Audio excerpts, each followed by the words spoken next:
नमस्ते, अभिवादन आपका इनोसेंट इन्वेस्टर के इस नए वीडियो में। दोस्तों, इस वीडियो में हम जानेंगे 25 बेस्ट बैंकिंग स्टॉक्स के बारे में और 22 ईएमए पे ट्रेड कैसे कर सकते हैं, उसका एक इंसाइट हम लेंगे। यह आर्टिकल आप पढ़ सकते हो वेबसाइट पे। बाकी एक एक चीज़ हम आपको बताएंगे चार्ट पे चल करके कि कैसे 22 ईएमए को लगाते हैं और उससे हम क्या चीज़ डिकोड कर सकते हैं। एक चीज़ मैं आपको बता सकता हूँ कि जब आप देखोगे इस चीज़ को, आपको काफ़ी खुशी मिलेगी और आप एक अलग लेवल पे जा कर के सोचने लगोगे। पहले स्टॉक्स के बारे में जान लेते हैं, ठीक है। तो बैंकिंग स्टॉक्स को हमने डिवाइड कर दिया मार्केट कैप के हिसाब से, ठीक है। तो मार्केट कैप के हिसाब से हम ऊपर चलते हुए आगे बढ़ेंगे। आपको आगे बढ़ने से पहले मैं एक बात बताना चाहता हूँ कि एक कहावत है ना, वो कि कबीरा इस संसार में भांति भांति के लोग, वैसे ही भांति भांति के स्टॉक्स भी होते हैं। यानी कि a lot of stocks are out there जो कि अलग अलग पैरामीटर्स पे ऊपर नीचे अपने आप को फिट बैठा के रखते हैं।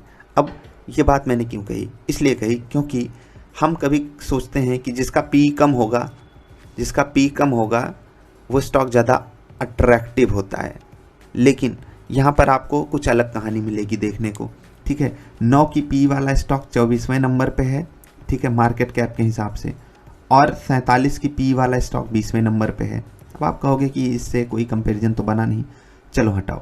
47 की जो पी वाला स्टॉक है उसका नेट क्वार्टरली प्रॉफिट है 114 करोड़, ठीक है। और जो जम्मू एंड कश्मीर बैंक की मैं बात कर रहा हूँ उसका क्या है, प्राइस टू अर्निंग रेशियो 9.62 और उसका प्रॉफिट कितना है 422 करोड़। ये नेट प्रॉफिट है, ठीक है, क्वार्टरली। समझ रहे हैं मैंने क्या कहा? तो देख रहे हैं ना कितनी असमानता है, जिसको बोलते हैं फंडामेंटल एनालिसिस। मैं इतनी देर से यही बात बोल रहा था, हो सकता है आप में से कुछ लोग ना पकड़ पाए हो मैं क्या बोलना चाहता हूँ। कभी कभी होता है कि हम कुछ बोलना चाहते हैं और वो बात सामने तक पहुँचती नहीं है। कुल मिला के मैं यही बोल रहा था, ठीक है। जैसे कि 18 की पी पे आईडीएफसी फर्स्ट बैंक का प्रॉफिट है 732 करोड़, ठीक है। और 9 की पी यानी कि उसके हाफ उस पर 1067 करोड़ का प्रॉफिट दिया है फेडरल बैंक ने। फिर भी मार्केट कैप में आईडीएफसी फर्स्ट बैंक के काफ़ी नीचे है फेडरल बैंक। देख रहे हैं कितना अंतर होता है। तो हम समझ नहीं सकते कि क्या चीज़ क्यों हो रही है, ठीक है। अंदर ही अंदर बहुत सारी चीज़ें चलती रहती हैं। अब कुछ लोग कह देते हैं, क्लेम कर लेते हैं कि इस कारण से ये हो रहा है, इस कारण से ये हो रहा है। मेरे बस की बात नहीं है। हाँ, फंडामेंटल एनालिसिस करना मुझे बहुत अच्छा लगता है, ठीक है, चीज़ों को जानना अच्छे से, लेकिन उससे स्टॉक चलता है इस चीज़ पे मैं कभी किसी से एग्री कर ही नहीं पाता। फंडामेंटली अच्छे स्टॉक्स अच्छा परफॉर्म करते हैं लॉन्ग रन में, इससे मुझे कोई संदेह नहीं है। लेकिन अगर आपको शॉर्ट टर्म में, और शॉर्ट टर्म का मतलब मैं ये भी कहता हूँ कि अगर आपको 365 दिन से कम में बाजार में अच्छा प्रॉफिट कमाना है तो आपको टेक्निकल एनालिसिस आना ही चाहिए, ठीक है। तो एक ये जो लिस्ट है आपके सामने, यहाँ पर आप कई डिटेल्स देख सकते हो, जैसे कि नाम देख सकते हो, current market price, price to earning ratio, market cap, उसके बाद अंत में देखिए रिटर्न ऑन कैपिटल एम्प्लॉयड। बाकी आप देख सकते हो कितने प्रतिशत इसमें वृद्धि हुई प्रॉफिट में, और अन्य चीज़ें भी हैं वो आप देखिए। जो सबसे ज़्यादा ज़रूरी है वो है प्राइस, क्योंकि इसी पे हमको करना होता है ट्रेड या इन्वेस्टमेंट, ठीक है। और मार्केट कैप, इससे हम समझते हैं कि वो बड़ी कंपनी है या छोटी कंपनी है। काफ़ी इस वक्त बज़ है बैंकिंग स्टॉक्स का, क्योंकि वहाँ पर परफॉर्मेंस बहुत अच्छे से सुधरी है, और जब मार्केट अच्छा परफॉर्म करती है तो बहुत ज़्यादा चांसेस यही होते हैं कि बैंक्स भी अच्छा परफॉर्म कर रहे हों। तो हम आगे बढ़ते हैं इस लिस्ट में बड़े स्टॉक्स की तरफ थोड़ा सा, ठीक है।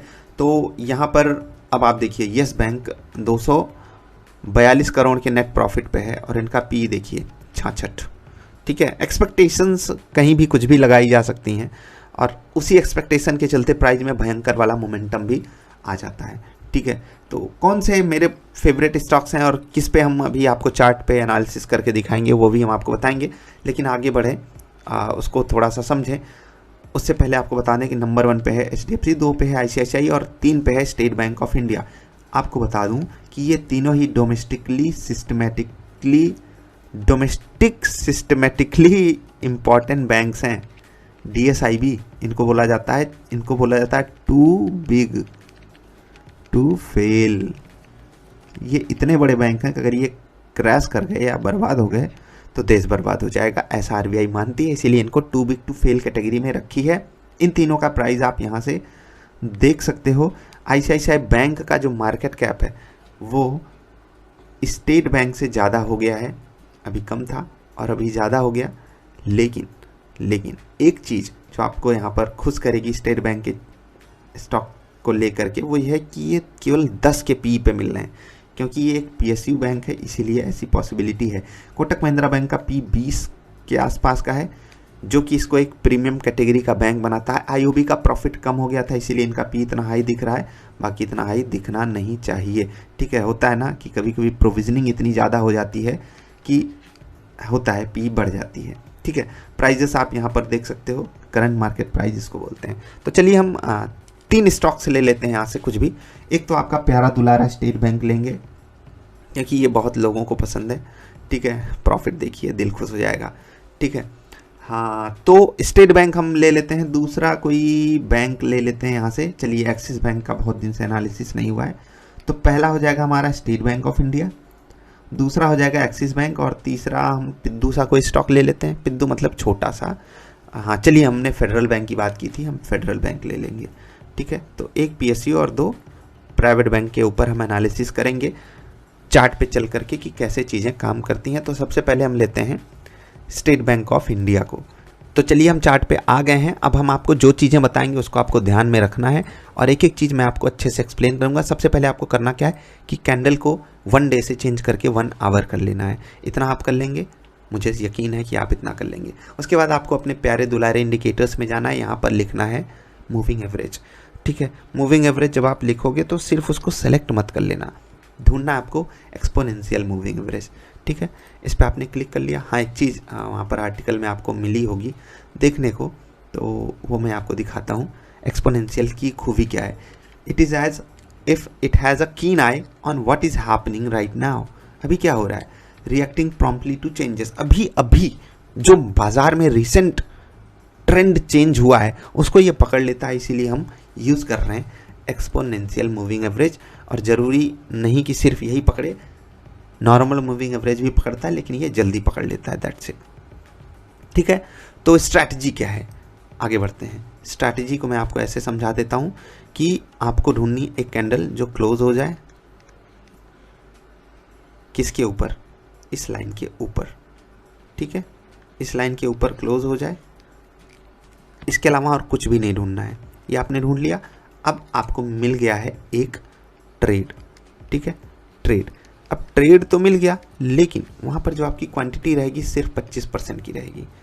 अगली 50% या 75%, देखिए 100% आप ट्रेड में तभी घुसिए तो जब आप श्योर हो जाएं कि आपको बुलिश क्रॉसओवर मिल गया है। वो मैंने आपको समझाया हुआ है, नहीं समझ में आता तो बताना, बुलिश और बियरिश क्रॉसओवर बताऊंगा। ऐसे समझो 50 मूविंग एवरेज जब 200 वाले को नीचे से ऊपर काटे तो बुलिश हो गया। ठीक है, और जब ऊपर से नीचे काटे तो बियरिश हो गया, दैट्स इट। ये मैंने आपको समझा दिया। तो 25% ट्रेड आपको तुरंत ही ले लेना है। ठीक है, जैसे ही आपको एक क्लोजिंग मिल जाए उसके ऊपर की, लेट्स से कि यहाँ पर आपको क्लोजिंग मिली, ट्रेड आप ले लीजिए। स्टॉप लॉस और टारगेट कहाँ लगाओगे? स्टॉप लॉस और टारगेट के लिए आपको मैंने बीटा बताया हुआ है, बीटा इंटू 2 ये रहेगा आपका स्टॉप लॉस, और बीटा इंटू 4 ये रहेगा आपका टारगेट। बीटा क्या होता है उसको समझने के लिए आप मेरी पुरानी वीडियोस को देखे ही होंगे। जनरली मैं आपको बता दूं बाजार के ट्रेंड के हिसाब से ये स्टॉक कितना ज़्यादा मोमेंटम ऊपर या नीचे दिखाता है, उसी को हम लगभग बीटा बोल देते हैं। 25% ट्रेड आपको तुरंत ले लेना है। 50% क्वांटिटी कब ऐड करनी है, इसको बहुत ध्यान से समझिएगा, बहुत ध्यान से। ठीक है, लेट्स से कि जो अगली कैंडल है, ठीक है, जो अगली कैंडल है, ठीक, उसका जो हाई है, ठीक है, उसका जो हाई है ये इसके हाई से ऊपर है। मतलब कि इसके हाई से ऊपर इसका हाई है, इसके हाई से ऊपर इसका हाई है, इसके हाई से ऊपर इसका हाई नहीं है, तो यहाँ पर नहीं आपको क्वांटिटी ऐड करनी है। बात समझ गए? मान लेते हैं कि इस वाली कैंडल पे आपको ट्रेड मिलता, तो ऐड आप यहाँ क्वांटिटी नहीं करोगे, यहाँ करोगे। समझ गए? बात समझ में आई? नहीं समझ में आई? रिपीट कर देता हूँ। आपने ट्रेड यहाँ लेना है, यहाँ पर आपको क्वांटिटी ऐड कर लेनी है, यानी 75% क्वांटिटी के साथ आप जाओगे। बीटा इंटू 4 आपका रहेगा टारगेट इंटू 2 आपका रहेगा स्टॉप लॉस। लेट्स से मान लेते हैं कि आप बीटा पे हो, ठीक है, बीटा पे हो, तो इंटू 2 का मतलब 2% आपको लगाना है स्टॉप लॉस और 4% आपको लगाना है टारगेट। ये हो गए फाइनल टारगेट की यहाँ पर बात हो रही है। और फाइनल टारगेट हम बहुत रेयर सिनारियो में अचीव करते हैं। अगर हम इंट्राडे में निपटा रहे हैं, इस चीज़ को आपको 1/4 कर लेना है, यानी कि टारगेट आपका होगा 1% का, ठीक है, और स्टॉप लॉस होगा आपका 0.5% के आसपास।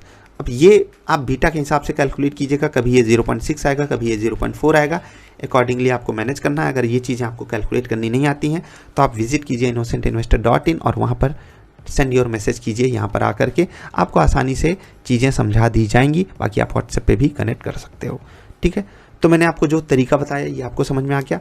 25% क्वांटिटी जस्ट एबव क्लोजिंग, 50% से 75% आपको क्वांटिटी ऐड करनी है तब जब आपको अगली कैंडल की क्लोजिंग उसके हाई से ऊपर मिल जाए, ठीक है, या फिर उसका जो हाई है इसके हाई से ऊपर हो, ऐसे समझ लो। मतलब दोनों ही चीज़ें लगभग सेम है। आपको जो चीज़ में ज़्यादा सूटेबिलिटी दिखाई दे वो आप कर लीजिएगा। बैक टेस्टिंग में आप क्लोजिंग को ज़्यादा महत्व दे सकते हो, ठीक है, वो ज़्यादा बढ़िया। जब आप ट्रेड लाइव कर रहे हो तो आप हाइज को भी कंसीडर कर सकते हो। अकॉर्डिंगली आपको मैनेज करना आना चाहिए। आई होप मैंने आपको चीज़ें समझा दी और इससे आप बढ़िया ट्रेड पकड़ पाओगे, ठीक है। कहीं पर भी हो आप, चाहे जहाँ की बात करो, यहाँ पर आप ट्रेड ले लो, स्टॉप लॉस लगाओगे, यहाँ पर नहीं में भी हिट हुआ हो, आपको देखना है, कैलकुलेट करके मुझे आप भेजिएगा। जब भी मौका मिलेगा मैं मेल चेक करूँगा। और आप टीम मेंबर से भी कनेक्ट कर सकते हो व्हाट्सएप पे, वहाँ पर आपको बताया जाएगा कि आप क्या गलती कर रहे हो। तो स्टेट बैंक ऑफ इंडिया में आप 2-4 इंस्टेंसेस ढूंढिएगा जहाँ पर आपको बढ़िया ट्रेड मिले, स्टॉप लॉसेस भी मिलेंगे और स्टॉप लॉसेस आते रहने चाहिए। अदरवाइज़ आप मतलब होता है ना कि आप बहुत अंधा चुक्का ट्रेड लोगे। और मैं तो कहता हूँ कि जब भी आप 10 ट्रेड लो, शुरू के 10 ट्रेड में आपको 5 स्टॉप लॉस मिलने चाहिए, जिससे आप ओवर कॉन्फिडेंस में ना हो। लॉस तो नहीं होगा आपको 5 स्टॉप लॉस 5 टारगेट में, वो क्यों नहीं होगा, क्योंकि हम रिस्क रिवार्ड को फॉलो कर रहे हैं। लेकिन जब आपको 5 स्टॉप लॉसेस मिलेंगे ना, आप इत्मीनान से ही ट्रेड करते रहोगे, हल्ला नहीं मचाओगे। चलिए अगले स्टॉक पे चलते हैं, फेडरल बैंक, ठीक है। तो भैया फेडरल बैंक हमारे सामने आ गया। यहाँ पर देखिए गैप डाउन हो गया था। हमने ट्रेड कहाँ से पकड़ा था, ये नीचे से ऊपर की क्लोजिंग मान लेते हैं इस पे आई। यहाँ हमको क्वांटिटी नहीं ऐड करनी थी, हमको क्वांटिटी यहाँ पर ऐड करनी थी। यहाँ क्वांटिटी नहीं ऐड करनी थी, हमको क्वांटिटी यहाँ पर ऐड करनी थी। समझ में आ गई ना बात? क्यों समझ में आ गई होगी। चलिए हम पीछे चलते हैं। मान लेते हैं कि कोई सेल साइड का ट्रेड लेता है यहाँ पर, तो वो क्वांटिटी यहाँ पर ऐड करेगा। मान लेते हैं कि वो शॉर्ट सेलिंग कर रहा है, ठीक है। यहाँ पर देखिए, यहाँ पर इसकी कैंडल भले रेड है लेकिन क्लोजिंग ऊपर है, ठीक है, हाई भी ऊपर है इसके हाई से। तो हम यहाँ पर ट्रेड ले सकते हैं, एक्स्ट्रा क्वांटिटी ऐड कर सकते हैं। ओके, स्टॉप लॉसेस आएंगे और मैं अभी उसका जिक्र नहीं कर रहा हूँ। जैसे मान लेते हैं यहाँ पर हम क्वांटिटी तो नहीं ऐड करेंगे, लेकिन हमको मोस्ट प्रोबेबली यहाँ पर स्टॉप लॉस मिलने ही वाला है। अच्छी बात यह है कि सिर्फ 25% क्वांटिटी के साथ, और इसीलिए ये सब स्ट्रैटेजीज बनाई जाती हैं कि आप मल्टीपल टाइम्स में आप क्वांटिटी ऐड करो, 25 ऐड करो, फिर लेट से कि 35 ऐड करो, ठीक है। तो बाकी अगला जो 30 है वो यहाँ पर ऐड करो, या ऐसे मान लो 25, 30 और 35 में ऐड करूँगा, 30, 20, 50, 10, 60, 30, 90 ऐसे हो गया। मतलब जो भी चीज़ें आपको अपनानी है आप ऐसे ही कर लो। ज़रूरी नहीं 100% क्वांटिटी तुरंत ही डाल दो, वो तब डालो जब आप एकदम श्योर रहो। 50 और 200 मूविंग एवरेज पे आप काफ़ी काम करो, वहाँ से आपको एक ट्रेंड का पता चलता है। और 22 EMA का भाई ये कमाल है, 22 EMA का यूज़ करोगे आपको मज़ा आएगा, ठीक है। स्टॉप लॉसेस आपको ढूंढ के मुझे बताने हैं कि यहाँ पर ज़्यादा स्टॉप लॉसेस हो गए। आप किसी भी मतलब 22 सेशन आप लगातार 22 ट्रेड्स को आपको लगातार पकड़ना है। Okay, so what you have to do, आप 22 ट्रेड्स ढूंढिए, लगातार के होने चाहिए। लेट्स से कि यहाँ पर बाई मिला, फिर यहाँ हमको सेल मिला, आप उन सभी का कैलकुलेशन करके भेजना। आपको एक अच्छा एनालिसिस खुद के लिए मिल जाएगा, खुद ही आप समझ जाओगे कि हाँ यार ये तो काम करता है। ओके, सो हम चलते हैं एक्सिस बैंक पे। यहाँ पर भी आपको बढ़िया ये ये स्ट्रैटेजी ऑलमोस्ट सभी स्टॉक्स में काम करती है। अभी हम बैंकिंग स्टॉक्स की बात कर रहे हैं इसलिए क्योंकि उनका बज चल रहा है, बाकी आप कहीं पर भी यूज़ कर सकते हो। यहाँ पर सेल मिला, और कुछ स्टॉक्स होते हैं जो सेलिंग के लिए अच्छे होते हैं। यहाँ पर आपको बाइंग मिली, कहीं पर आपको सेलिंग मिलेगी, कहीं पर हाँ बाइंग मिल जाएगी, फिर स्टॉप लॉस हिट हो जाएगा। ऑफ कोर्स ये होना चाहिए, ये नहीं होगा तो कैसे। लेट्स से कि आप यहाँ पर बाइंग लिए थे, आपको यहाँ पर टारगेट मिला है, एंजॉय करो। यहाँ पर आपको सेलिंग मिली, स्टॉप लॉस मिलेगा, ऑफ कोर्स आप एंजॉय करो। एंजॉय आपको स्टॉप लॉसेस भी करने आने चाहिए। अब आप कहोगे ये थोड़ा सा कॉम्प्लिकेटेड हो जा रहा है, तो भाई कॉम्प्लिकेटेड तो है देखने में एटलीस्ट दूर से, और जब तक आप 2, 4, 600, 800 ट्रेड कर नहीं लोगे छोटी छोटी क्वांटिटीज़ के साथ, एक दिन में लेट्स से कि आप 5-7 करते हो, मैं सिर्फ बता रहा हूँ छोटी क्वांटिटी के साथ सीखते वक्त आपको ये सब चीज़ें परफॉर्म करनी है। जब आप सीख जाओगे, जब आप बड़ी क्वांटिटी में ट्रेड लोगे, आप खुद ही नहीं लोगे 1, 2, 3 ट्रेड से ज़्यादा, आप खुद ही कहोगे हाँ यार कम ट्रेड्स पे ज़्यादा बढ़िया एक्यूरेसी बैठती है। ज़्यादा ट्रेड्स इसलिए जैसे ओवर डाइवर्सिफिकेशन बेकार चीज़ है। वो होता है ना कि जिनको कम कॉन्फिडेंस होता है वो ज़्यादा डाइवर्सिफाई करते हैं। मैं डाइवर्सिफिकेशन की बात करता हूँ, लेकिन एक बहुत नॉर्मल लेवल पे। हम ह्यूमन हैं, हमसे गलतियाँ होती हैं, इसीलिए डाइवर्सिफिकेशन ज़रूरी है। लेकिन इसका ये मतलब नहीं कि हम इतना डाइवर्सिफिकेशन कर लें कि एकदम कुछ रिटर्न भी आ गया था हमको देखने को ना मिले, ऐसा नहीं करना है। तो एक्सिस बैंक में भी आपको बढ़िया ये चीज़ें काम करती हुई दिखाई देंगी। जैसे कि अभी मैं पीछे आपको लेकर चलूँ, यहाँ पर आप ट्रेड ढूंढ के देख लीजिए, आपको बहुत बेहतरीन रिटर्न मिलेगा। जिनका 4% वाला टारगेट था वो भी अचीव होता हुआ दिख रहा है, इवन यहाँ पर भी। और देखिए इस लाइन को ये कितना बढ़िया सम्मान देता है, लगातार आप देखिए, लगातार इस लाइन को कितना सम्मान देता है। कोई भी स्टॉक हो, जनरली इस लाइन को वो सम्मान देगा ही देगा, कोई भी स्टॉक हो। ठीक है, ये लाइन है 22 EMA की। अब ये 22 EMA होता क्या है, ठीक है, ये मैं आपको समझा देता हूँ। कुछ लोग कहेंगे आप 22 दिन क्या चीज़ होती है यार, 51 ले आए होते, 11 ले आए होते, समझ में आता। तो महीने में होते कितने दिन है भैया, 30 दिन होते हैं। इस 30 दिन को अगर हम 7 से डिवाइड कर दें तो लगभग हमको 4 हफ्ते मिल जाते हैं। 4 हफ्ते में हमारे 2 दिन लगभग छुट्टी होती है, मतलब हर हफ्ते 2 दिन छुट्टी होती है, मैं ये कह रहा हूँ। ठीक है, जिसको कह देते हैं हम 8 दिन की छुट्टी। 8 दिन जब आप इसमें से माइनस करोगे तो कितने ट्रेडिंग सेशन हुए, 22 ट्रेडिंग सेशन। और ये डेटा हो गया हमारा पूरे महीने का। पूरे महीने भर में स्टॉक मार्केट कितने दिन चलती है, 22 दिन चलती है। इन 22 दिनों का ही डेटा हमारे सामने होता है। अब आप कहोगे कि ये तो 22 दिन की बात हो गई, आप 22 मूविंग एवरेज 1 आवर के कैंडल पे यूज़ कर रहे हो। जी हाँ, 1 आवर के कैंडल पे जब आप यूज़ करोगे तो आपके सामने आ गया 22 दिन का डेटा, 22 घंटे का डेटा। अब आप सोचो 22 घंटे का डेटा जो होता है वो 3 दिन के बराबर होता है। ठीक है, अप्रॉक्सीमेटली, एग्जैक्टली पे मत चले जाना, अप्रॉक्सीमेटली आपके पास 3 दिन का डेटा है। उस डेटा पे आप काम कर रहे हो, यानी कि हफ्ते में 5 दिन का ट्रेड होता है और 3 दिन में चीज़ें आराम से डिफाइन हो जाती हैं कि किस तरफ का ट्रेंड है और कैसे चीज़ें काम कर रही हैं। ऑफ कोर्स जब ट्रेंड चेंज होगा आपके स्टॉप लॉसेस आएंगे, और मैं चाहता हूँ आपके स्टॉप लॉसेस आए, खूब स्टॉप लॉसेस आए, इतने आए कि आपको वो इतना परिपक्व बना दें, इतना एबल बना दें कि आप उनसे डरना ही बंद कर दो। ठीक, समझ गए। रिस्क रिवॉर्ड मैनेज करोगे तो स्टॉप लॉसेस आपको लॉस देने के लिए नहीं होते हैं, ज्ञान देने के लिए, बुद्धि देने के लिए होते हैं। इतना आप समझ जाओगे। आई होप आपको समझ में आई होगी कुछ बात। ये स्ट्रैटेजी के बारे में मैं लगभग बातें किया करता था पहले, काफ़ी डिस्कशन भी इसका मैं करता था।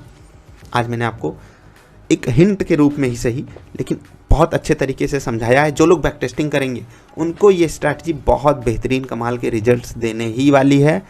और जो भी लोग शेयर करेंगे अपनी स्ट्रैटेजी, अपने ट्रेड्स को, अपने बैक टेस्टेड डेटा को व्हाट्सएप पे या फिर ईमेल के थ्रू, उनका पूरा स्वागत है। और जहाँ पर भी उनके उसमें दिक्कत होगी वो उनको बताई भी जाएंगी चीज़ें। तो जो भी लोग आप में से पार्टिसिपेट करना चाहें, मुझे पता है बहुत कम लोग, 1-2% लोग, और सच बता रहा हूँ मैं, 1-2%, लेट्स से कि इस वीडियो को 300 लोग देखते हैं। ठीक है, 1% का मतलब होता है 3, 2% का मतलब होता है 6। जी हाँ, मुझे बस 6 लोगों से उम्मीदें हैं। अब आप सोचोगे सर हम लोग सब वीडियो देख रहे हैं, आपको सिर्फ 6 लोगों से उम्मीदें हैं। जी, क्या करें, ये दुनिया ऐसी ही है।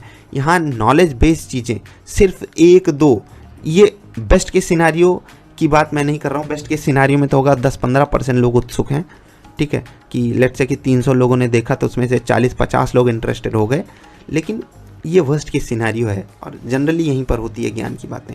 1-2% का ही रेशियो है, वो तो आपको पता ही है कि 1 ही 2% लोग होते हैं जो सच में चीज़ों को सीखना चाहते हैं। अगर आपने इतनी लंबी वीडियो यहाँ तक देखी है तो इतना ज़रूर करना कि ट्रेड्स का एनालिसिस करके भेजना कि हाँ मैंने ये चीज़ें की, और अपने हिसाब से आप ट्विकिंग भी कर सकते हो। हमेशा याद रखना, बैक टेस्टिंग करते वक्त आप जो मर्जी वो कर लो, लेकिन जब भी रियल मैदान में ट्रेडिंग करने उतरो उससे पहले आपके सामने वो डेटा होना चाहिए जो आपको इतना भरोसा दे सके कि हाँ अभी मैं बेटर परफॉर्म करने की काबिलियत रखता हूँ।